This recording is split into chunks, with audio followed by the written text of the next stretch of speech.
Well, hello everyone, and welcome back to Musey's Modern Dreadfuls. Sorry about the interruption in stories. We are in quarantine. That means a whole house full of muses bouncing off the walls. So I am luckily able to bring you this. So get ready, and here we go. This story is called Living with David Reyes Disorder, and all info will be below. I have this psychological condition. I guess most would call it a mental disorder, but I just find the word disorder to be shrouded in negativity and misinformation. And to be fair, it really doesn't bother me that much. A condition, on the other hand, people seem to treat with respect and understanding. Like it isn't my fault. Like I was just born with this thing, nothing else to it, you know? They call it David Reyes Disorder, or DRD for short. Incidentally, my name is David Reyes, and I'm also the only known person ever diagnosed with the condition. Isn't that strange? I, for one, always found that very peculiar. I was diagnosed at age 4 after spending weeks and months at a special hospital, then months and years at a very isolated psychiatric facility. My parents would visit, of course, but mostly I spend my days alone with the doctors. Living with the condition has been a challenge. I'll admit it. But it isn't as bad as people would have you think. In the beginning, it was scary and traumatizing because I was too young to understand it. But as I've grown older, I've learned to come to terms with it. The human mind is marvelous. There really isn't anything it can't overcome, given enough time. My first episode happened in daycare when I was 3. I remember it vaguely as a truly horrible experience, but I can't seem to recollect the exact details anymore. I guess I was just too young. I scared the living hell out of everyone. I'll tell you that much, because I was never in daycare again. The experience I get nowadays is something in between sleep paralysis and extreme psychosis. I can't move, like I'm locked inside my body, and I get these incredibly detailed, nightmarish visions that are oftentimes accompanied by auditory hallucinations. Usually I will see someone brutally murdered, like ripped to shreds or exploding gruesomely, eviscerated, or, well, you get the idea. Real gory stuff. Then suddenly it will all be over and the doctors will help me get to sleep and I'll wake up fine and dandy the next morning. It's the strangest thing, though. Some days, the doctors will visit me real early in the morning, like before the sun comes up, and they'll have this guy with them, some office man dressed in a fine suit and a tie. Sometimes I recognize him, sometimes not. Anyway, they sit down and this guy shows me a picture of a person. They'll tell me to focus on the person. Like it's someone I should know, but I've forgotten about or something. And I will focus as hard as I possibly can because I want to get better. But let me tell you, sometimes I remember the person too well, and I'll witness their horrible death in my episodes. And the doctors will smile and tell me how good I've been. Don't you think that's strange?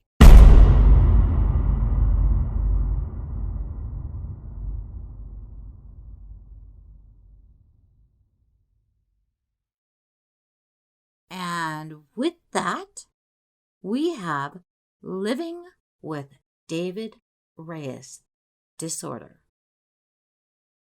Our next story, same author, is called The Day I Fell into the Sky. Casadastraphobia, a fear of falling into the sky. The first time I experienced it, I was a kid, lying on a summery lawn, looking up into the clear blue above. I imagine the sensation is like a reverse vertigo, the sky suddenly coming closer, a feeling as if gravity no longer applies. Then the horrifying realization that you're slowly floating upwards. The day I fell into the sky, I was 16 and madly in love. I remember lying in the park, staring into Sarah Dawson's bright blue eyes. I wanted so badly to just move in for the kiss, but I chickened out. Instead, turning my gaze to the clear azure above. It happened just like it had happened so many times before. My gaze drifted into the endless blue. I felt detached from reality, the sky lowering, my body light as a feather, panic gripping my heart. And then I fell. I launched into the sky screaming.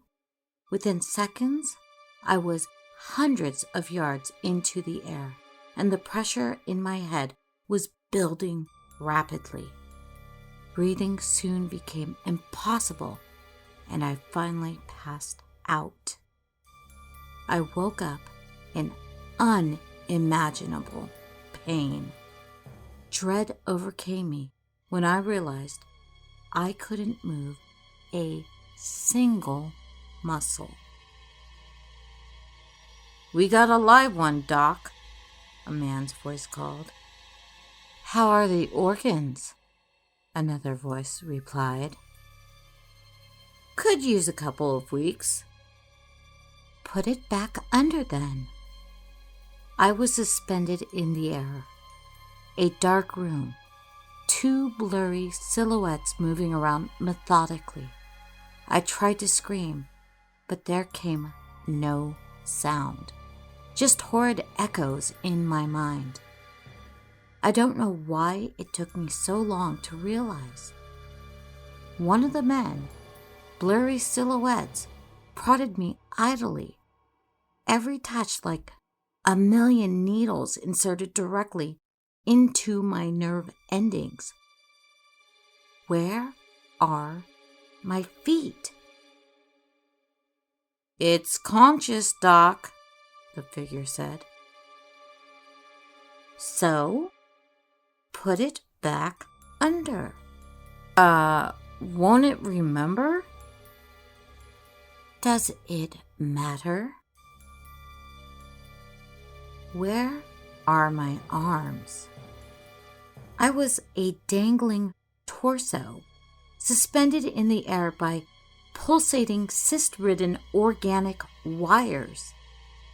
My skin was ashen gray, covered in scars, deep gashes dripping with disgusting yellow pus. Wouldn't it be disrupted? The figure asked. It will fade, the other voice reasoned. Minor changes, perhaps, but minuscule in detail. Overloading pain receptors, then. With a swift motion, the figure stuck his hand into my torso. Have you ever experienced pain so great that your mind cannot handle it? Every synapse lighting up in pure torment? It was like that, except multiplied endlessly. Sleep now, the figure said. It was just a dream. Then everything went black. I woke up screaming. Sarah did her best to calm me down, but it still took me hours to come back from that gruesome nightmare. But it wasn't real, was it? No. Sarah caressed my hair and whispered that she loved me. I guess that did it. Grounded me again. I stared into her eyes and finally found the courage to kiss her. I've always been a sucker for those beautiful, deep, brown eyes.